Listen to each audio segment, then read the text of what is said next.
अनन्या कुमारी Alex उस वक्त media की सुर्खियों में आई जब वो केरल विधानसभा चुनाव में पहली बार ट्रांसजेंडर उम्मीदवार बनी। इसके साथ साथ वो राज्य की पहली ट्रांस रेडियो जॉकी और मॉडल भी थी। लेकिन पहचान उन्हें तब मिली जब वो केरल विधानसभा में उम्मीदवार बनी। हालांकि बाद में वो अपनी पार्टी के नेताओं की धमकियों और उत्पीड़न के बीच चुनाव से हट गई। अब अनन्या कुमारी एलेक्स को लेकर एक बुरी खबर सामने आई है। दरअसल अनन्या कुमारी अपने घर पर मृत पाई गई। उनका शव कोच्चि स्थित उनके फ्लैट पर लटका मिला। पुलिस की शुरुआती जांच में इसे सुसाइड माना जा रहा है। लेकिन इतनी पॉपुलैरिटी मिलने के बाद अनन्या ने सुसाइड क्यों किया, ये सवाल जरूर जहन में आपके आएगा। तो आपको बता दें कि कुछ वक्त पहले अनन्या ने बताया था कि वो सेक्स रीअसाइनमेंट सर्जरी के बाद से गंभीर स्वास्थ्य समस्याओं से जूझ रही थी। अनन्या कुमारी ने पिछले साल जून में सेक्स रीअसाइनमेंट सर्जरी कराई थी, जिसके बाद से वो स्वास्थ्य संबंधी गंभीर परेशानियों का सामना कर रही थी। इस खबर को सुनकर सेक्स रीअसाइनमेंट सर्जरी को लेकर बहुत सारे सवाल मन में आते हैं। जब हमने इसके बारे में रिसर्च करी तो बहुत सारी जानकारी हमें इसके बारे में पता चली, जो अब हम आपके साथ शेयर कर रहे हैं।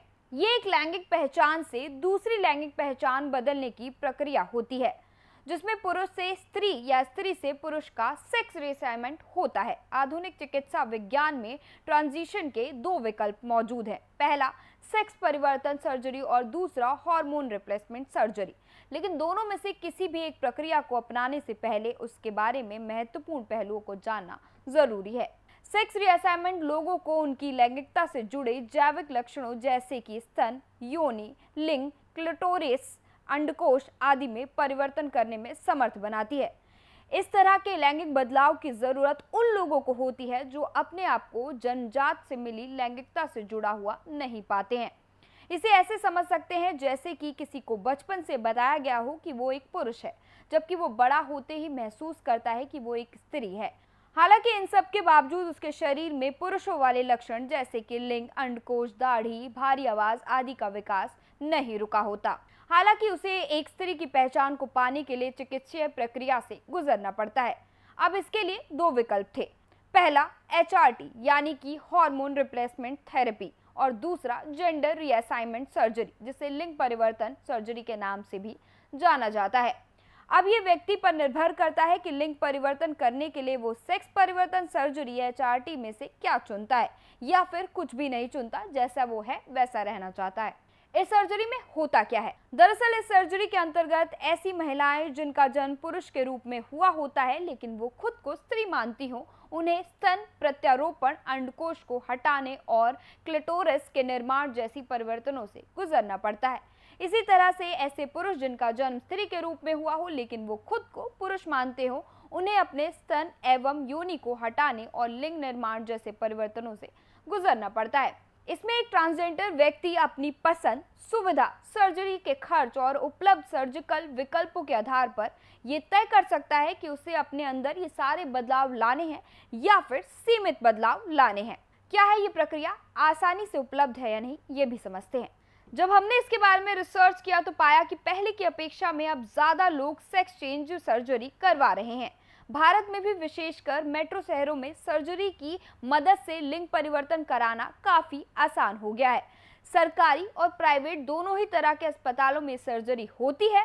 हालांकि सर्जरी की उपलब्धता पर बड़ी समस्या नहीं है, बल्कि असल समस्या है इस सर्जरी में होने वाला लाखों का खर्च, जो कि इतना होता है कि सर्जरी उन लोगों के लिए बड़ी समस्या है जो पिछड़े तबके से आते हैं। जहां विदेशों के लिए सर्जरी भारत में करवाना सस्ता है, वहीं भारत के अपने ट्रांसजेंडर लोगों के लिए इसका महंगा होना दोनों के जीवन स्तर में असमानता को दर्शाता है। लेकिन अब असल बात पर आते हैं कि सर्जरी से जुड़े जोखिम क्या हैं। सेक्स चेंज सर्जरी में भी अन्य चिकित्सीय प्रक्रिया की तरह जोखिम है। इसमें प्रजनन क्षमता का नष्ट होना और ऐसे मनोवैज्ञानिक बदलाव होना जिसे आप स्वीकार न कर पाए जैसे जोखिम शामिल है। सर्जरी के बाद हिमेटोमा, जिसमें खून रक्त वाहिकाओं के बाहर जमा होने लगता है, और निप्पल नेक्रोसिस, जिसमें निप्पल्स के आसपास की कोशिकाएं नष्ट होने लगती हैं, जैसी गंभीर समस्याएं भी हो सकती हैं। इसलिए सर्जरी करने से पहले डॉक्टर ये पूरी तरह से सुनिश्चित करते हैं कि क्या वास्तव में ये व्यक्ति अपने जन्मजात लैंगिक स्वरूप से तालमेल नहीं बिठा पा रहा है, और फिर उसके बाद जाकर उसकी सर्जरी करते हैं। इसके साथ ही साथ मरीज को भी सर्जरी के बाद होने वाली समस्याओं से निपटने के लिए डॉक्टर्स के निर्देशों को सख्ती से इसका पालन करने की सलाह दी जाती है। अब आते हैं अनन्या कुमारी की बात पर। वहीं अनन्या ने 2020 में कोच्चि के एक निजी अस्पताल में वेजनोप्लास्टी सर्जरी कराई थी। उन्होंने बताया था कि 1 साल बाद भी काफी परेशानी थी और ज्यादा देर तक वो खड़ी नहीं हो पा रही थी। अनन्या का कहना था कि वो शारीरिक दिक्कतों के कारण काम नहीं कर पा रही थी। अनन्या ने ये भी कहा था कि सर्जरी के दौरान हुई गलतियों के चलते स्वास्थ्य संबंधी दिक्कतों का उन्हें सामना करना पड़ा है। इस बात का खुलासा करने के बाद वो अपने घर पर मृत पाई गई। अनन्या के दोस्तों ने मुख्यमंत्री के पास ये शिकायत दर्ज करके उनकी मौत की जांच की मांग की है। इस खबर के साथ मैं थी आपके साथ पूजा मिश्रा। अगर आप हमें YouTube पर देख रहे हैं तो हमारे चैनल को सब्सक्राइब करें, Facebook पर देख रहे हैं तो हमारे पेज को लाइक करें और अगर आपको हमारे वीडियो पसंद आए तो इसे लाइक और शेयर जरूर करें। शुक्रिया।